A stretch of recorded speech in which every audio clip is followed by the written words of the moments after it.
திமுக நினைச்சிட்டு இருக்காங்க மக்கள் வந்து முட்டாள அவங்களை ஈஸியா ஏமாத்திரலாம் அப்படின்னு சொல்லிட்டு. ஆனா மக்கள் வந்து ரொம்பவே தெளிவா இருக்காங்க சார். அவங்களுக்கு யார் வேணும் வேணாம் அப்படிங்கிறது இல்ல. தூத்துக்குடி மக்களால விரட்டி அடிக்கப்பட்ட கனிமொழி அவர்கள், நீங்க முதல்ல ஒழுங்கா இருங்கடா, எல்லாத்துக்கும் வந்து டிஎம்கேவே சொல்லாதீங்க, கவர்மெண்ட்டை வந்து குறை சொல்லாதீங்க, நீங்க ஒழுங்கா இருங்க அப்படின்னு சொல்லி ரொம்ப ஆக்ரோஷமா பேசின டிஎம்கேவுக்கு முட்டு கொடுத்துக்கிட்டு இருக்க லவுட் ஸ்பீக்கர் அவர்கள், விஜய் அவர்கள் வந்து என்டிகே கூட்டணியில சேர போறதா சொல்றாங்களே, இது வந்து உண்மையா உருட்டா, எதை மறைக்கிறதுக்காக இந்த விஷயத்தை பத்தி எல்லா நியூஸ் சேனல்லையுமே பேசிட்டு இருக்காங்க. சம்பந்தமே இல்லாம திரிசா அவர்கள் பின்னாடி மைக்க தூக்கிட்டு திரிகிற கேவலமான ஊடகங்கள். ஹாய், நான் உங்க தேவா. சோ வாங்க இத பத்தி டீடைலா தெரிஞ்சுக்கலாம். இப்போ ரீசெண்டா தூத்துக்குடியில 17 வயது சிறுமியை வந்து பாலியல் வன்கொடுமை வந்து செஞ்ச சம்பவம் உங்க எல்லாருக்குமே தெரியும். அந்த ஒரு செய்தி தான் வந்து சோசியல் மீடியால இப்ப எல்லாராலையுமே வந்து பரபரப்பா பேசப்பட்டுக்கிட்டு இருக்க ஒரு விஷயம். அந்த சம்பவத்துல இப்ப முக்கியமான ஒரு விஷயம் வந்திருக்கு. என்ன அப்படின்னா, பேரண்ட்ஸ் வந்து போலீஸ் ஸ்டேஷன்ல போய் கம்ப்ளைண்ட் கொடுத்திருக்காங்க. அப்போ அங்க இருந்த பெண் காவலர் ஒருத்தவங்க என்ன சொல்லிருக்காங்க அப்படின்னா, உங்க பொண்ணு வந்து லவ் பண்ணிருப்பாங்க, யாரையாவது இழுத்துட்டு ஓடி இருப்பாங்க அப்படின்னு சொல்லிட்டு ஒரு பெண்ணே வந்து இன்னொரு பெண்ணை வந்து ரொம்பவே தரக்குறைவா பேசியிருக்காங்க.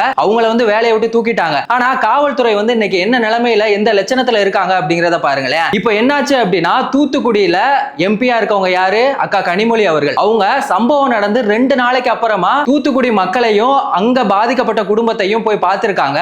ஆனா மக்கள் வந்து ரொம்பவே கடுப்புல இருந்திருக்காங்க. அவங்கள வந்து எதுக்காக இங்க வந்தீங்க அப்படின்னு சொல்லி விரட்டி அடிச்சிருக்காங்க.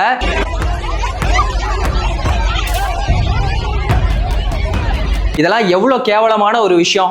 நீங்க வந்து உங்களுக்கு கொஞ்சமாவது மனசாட்சி இருக்கா? அந்த மக்களுக்கு நீங்க எவ்வளவு உண்மையா இருந்திருக்கணும். 2024 மக்களவை தேர்தல்ல நீங்க நின்னப்போ உங்களை 5 லட்சத்துக்கும் அதிகமான வாக்குகள் வந்து உங்களுக்கு போட்டிருக்காங்க.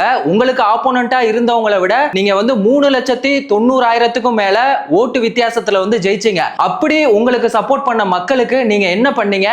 எதுவுமே பண்ணல. இந்த சம்பவம் நடந்து 2 நாளைக்கு அப்புறம் நீங்க வந்து அவங்கள பார்க்க போறீங்க. ஆனா இதே ஒரு இஷ்யூ வந்து மணிப்பூர்லயோ இல்ல உத்தரப்பிரதேசத்திலயோ பீகார்லயோ நடந்திருந்தா நீங்க வந்து துடிதுடிச்சு போயிருப்பீங்க, இதுக்கான குரலை கொடுத்திருப்பீங்க. அப்ப அங்க நடந்தா அது தப்பு, இங்க நடந்தா தப்பு இல்லையா அப்படிங்கிற மாதிரி தானே இருக்கு. எதுக்காக இந்த பாகுபாடு அப்படின்னு சத்தியமா தெரியல. நீங்க உடனே சில பேர் வந்துருவாங்க, நீ வந்து பிஜேபிக்கு முட்டு கொடுக்குற அப்படின்னு சொல்லிட்டு. நான் வந்து பிஜேபிக்கும் சப்போர்ட் இல்ல, யாருக்குமே சப்போர்ட் இல்ல. நம்மளோட சப்போர்ட் எப்பவுமே மக்களுக்கானது மட்டும்தான். ஆனா இவங்க மக்களுக்கான ஆட்சி தானே நடத்துறாங்க. ஆனா மக்களுக்கான ஆட்சியாவா இது இருக்கு? அங்க பாதிக்கப்பட்ட குடும்பங்கள் வந்து எவ்வளவு வேதனையோட இருக்காங்க. திரும்பவும் இங்க வந்து திமுக வரக்கூடாது அப்படிங்கிறதுல மக்கள் வந்து ரொம்பவே உறுதியா இருக்காங்க. இவங்க வந்து ஒரு வழியா அங்க பாதிக்கப்பட்ட குடும்பங்களை போய் பார்த்துட்டு வந்துட்டாங்க. அதுக்கப்புறமா மீடியாக்கள் வந்து சும்மா விடுவாங்களா? இது சம்பந்தமா அவங்க கிட்ட சில क्वेश्चंस கேட்கும்போது எனக்கு வந்து தொண்டை சரியில்லை அப்படின்னு சொல்லிட்டு சிரிச்சுக்கிட்டே போறாங்க. இதெல்லாம் எவ்வளவு கேவலமான ஒரு விஷயம்.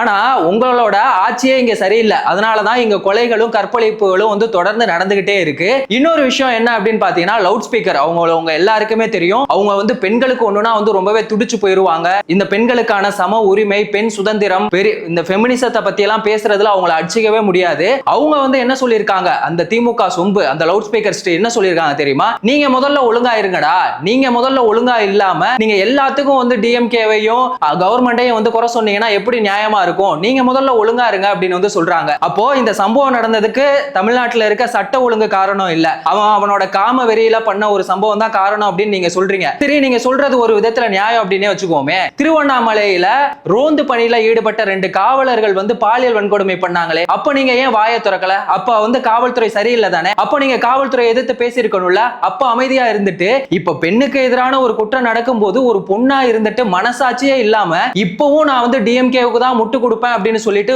வாங்கின துட்டுக்காக பேசிட்டு இருக்கீங்களே, இதெல்லாம் எவ்வளவு கேவலமான ஒரு விஷயம். இவங்க மட்டும் இல்ல, திமுகவுக்காக சொம்படிக்கிற எந்த வாடகை வாய்களுமே இத பத்தி பேசவே இல்ல.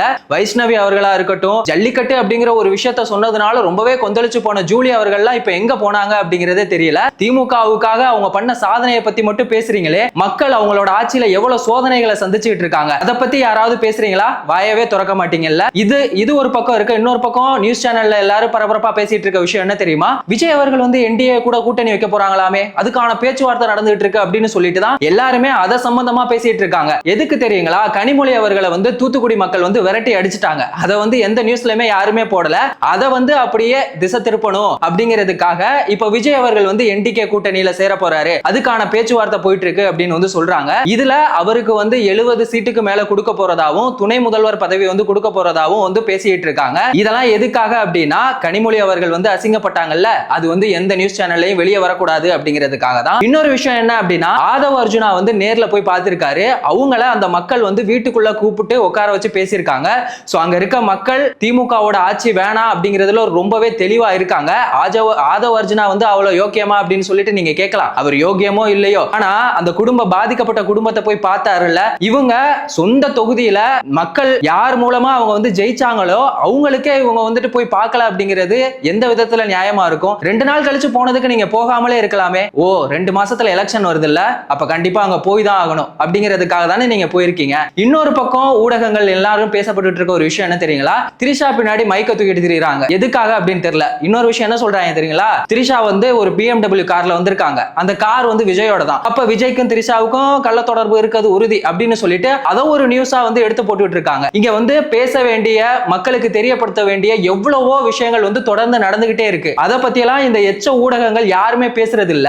இப்ப திரிஷாவை பத்தி மட்டும் தான் வந்து பேசிட்டு இருக்காங்க. இப்ப திரிஷா ஒருவேளை மைக்க வந்து நீட்டும் போது அவங்க பேசியிருந்தாங்க அப்படின்னா இங்க தமிழ்நாட்டுல நடக்கிற கொலைகளும் கற்பழிப்பு, தமிழ்நாட்டுல நடக்கிற சட்ட ஒழுங்கு எல்லாமே வந்துட்டு சரியாயிருமா? அதுக்காக தான் நீங்க வந்துட்டு திரிஷா கிட்ட போய் மைக்க நீட்டினீங்களா? எவ்வளவு கேவலமா இருக்கு தெரியுங்களா? இங்க தமிழ்நாட்டுல சட்ட ஒழுங்கு தாவேகா தலைவர் விஜய் அவர்கள் சொன்ன மாதிரி சந்தி சிரிக்குது அப்படின்னு தான் சொல்லணும். இந்த மார்ச் மாசம் ஆரம்பிச்சு 2 வாரம் தான் ஆகுது. அதுக்குள்ள எத்தனை கொலைகள், எத்தனை கற்பழிப்பு, பெண்கள் வந்து வெளியில வர்றதுக்கே வந்து பயப்படுறாங்க. மக்களை வந்து இவ்வளவு பயத்தோட வச்சிருக்க நீங்க தான் வந்து மக்களுக்கான ஒரு ஆட்சியை நடத்துறீங்களா அப்படிங்கிறது சத்தியமா தெரியல.